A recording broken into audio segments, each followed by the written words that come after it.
And Only on 3 investigation continues after this woman was left on the sidewalk. She's a hospital patient. Tonight we have an interview with her brother. Good evening, everyone. I'm Jim Snyder. And I'm Marie Mortera. We now know the woman in the video has been identified as 63-year-old Guadalupe Cordova. Our camera rolling as Valley Hospital security took her across the street and left her lying outside UMC Hospital there on the sidewalk. And now a state and federal investigation has begun over what has been described as alleged patient dumping.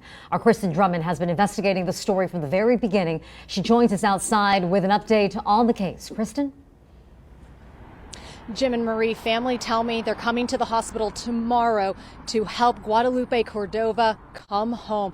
This is nearly 20 days after she was found on the sidewalk here behind me outside UMC and admitted into the hospital. I originally found out who she was a few days after our video aired, but decided not to identify her after speaking with family who now tell me they're ready to take care of her and make up for lost time.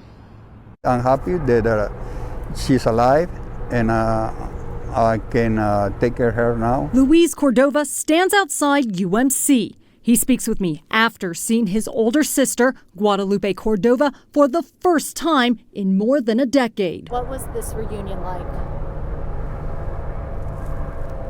Very emotional. I hugged her and I started crying. A welcome reunion stemming from this distressing video. Our camera rolling as security from Valley Hospital take the 63-year-old across the street and leave her lying alone on the sidewalk outside UMC, then walking away. Valley Hospital confirming to News 3 that she was a patient, but claiming a statement that says in part the hospital had never and would never engage in patient dumping as alleged. See the video by chance of security taking her across the street? No, I want to see it. You don't want to see it? No. Why don't you want to see it? That's cruel. That's cruel. How you can do that with a human being? Cordova learning what happened after a social worker from UMC contacted him last week.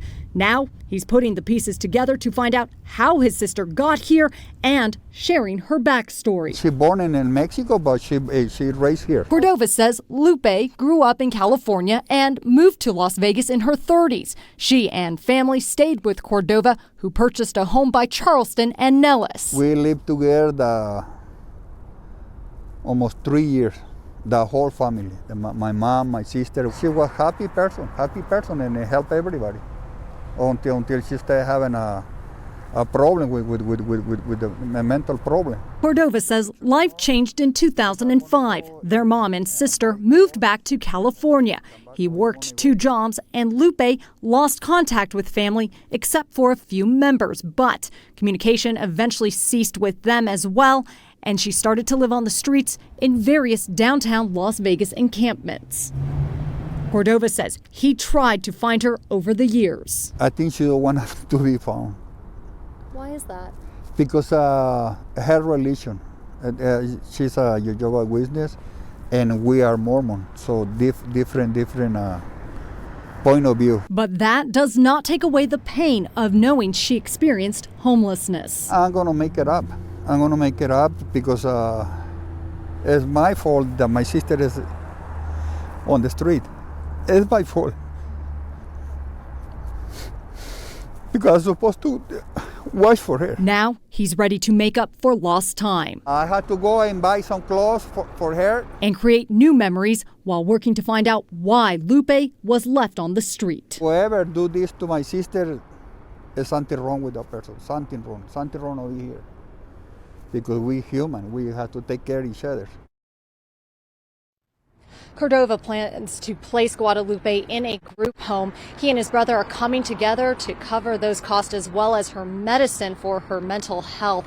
Now, why Guadalupe originally came to Valley Hospital still remains a mystery. He says he has not asked her yet. Now, coming up at News 3 live at 6, this is just one part of the family reunion who Metro Police started searching for this summer and how you can help. Now to a story that a lot of families can relate to. Hospitals and urgent care clinics across the valley continue to see a steady stream of sick children. Part of the problem, it's more than one bug making the rounds, causing a lot of children to miss school right now. News 3's Steve Wolford live at UMC with a closer look at why it's happening. Yeah, this is actually kind of a viral trifecta we're talking about. Doctors say one likely explanation for the spike in kids getting sick can be traced back to the COVID lockdowns. During remote learning, they weren't exposed to a lot of the common germs that would ordinarily help build their immune system, and now it's payback time. Right now, we are pretty busy. A lot of respiratory viruses, including influenza. You name it, and pediatric emergency physician Dr. Lindsay Vanderlaan is seeing it right now in emergency rooms like the one at Rose de Lima Hospital in Henderson. We still see a lot of RSV, COVID, rhinovirus, you name it. We're seeing a lot of cold and flu-like symptoms in the ER. Dr. Vanderlaan says RSV, respiratory syncytial virus, showed up early and a lot more often this year. The Southern Nevada Health District reported 1,800 RSV cases last month, 3 times more than November of last year. The flu is also running rampant, up 72% for the week ending November 19th compared to the previous week. And COVID is still out there, and they have similar symptoms. Most can be handled at home, but sometimes they can be severe. Really what you want to look for is any difficulty breathing. So if you lift up your child's shirt and you can see those ribs sucking in, that belly is sucking in, it's time to come to the ER. Another concern, dehydration. So things you look for there, have they not peed in over 8 hours, their lips are dry and cracked, they're not crying with tears, that's time for the ER. If they are not awake and alert when they should be awake and alert. And the surge in illness can be blamed at least in part on an absentee rate of between 11 and 21% across the Clark County School District between November 7th and 28th. That's why you don't want to send your child back to school too soon and expose other children. The reason you got to stay out for the most part is fever. So if you are fever-free for 24 hours without the assistance of Tylenol or Motrin, that's when you can send your kid back to school or daycare. And you already know the best ways to stop the spread of RSV and the flu virus. Things like washing your hands with soap, covering your cough or sneeze, avoiding close contact with someone who's sick, or clean commonly touched surfaces. And if those sound familiar, yes, those were the things they were recommending for COVID. This is a very critical week for the future of Lake Mead as boaters and businesses will fight for the recreation area's future in some public meetings. Senator Jackie Rosen writing a letter to the National Park Service back in August asking for the options on the table. Yeah, News 3's Ophelia Young has been following the story and joins us after speaking with Senator Rosen. Yeah, in that letter, she asks for plans to reopen launch ramps, but instead what we have in front of us today are plans to possibly close them for good. She says that's not really tenable, meaning we're going to have to find a different solution, which is what these public meetings are all about. Don't worry, I just get busy. That was Senator Jackie Rosen's answer when we asked if these plans worried her.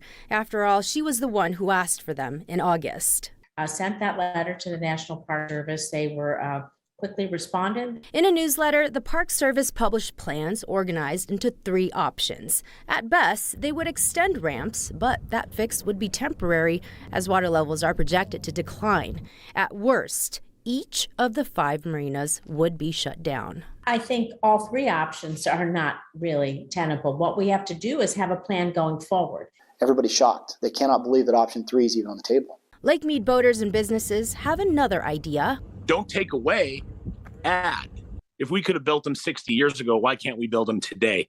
Relocate them, create new launch ramps. There's other places, along that lake that can handle another boat ramp. At the very least, they want to see option 3 gone.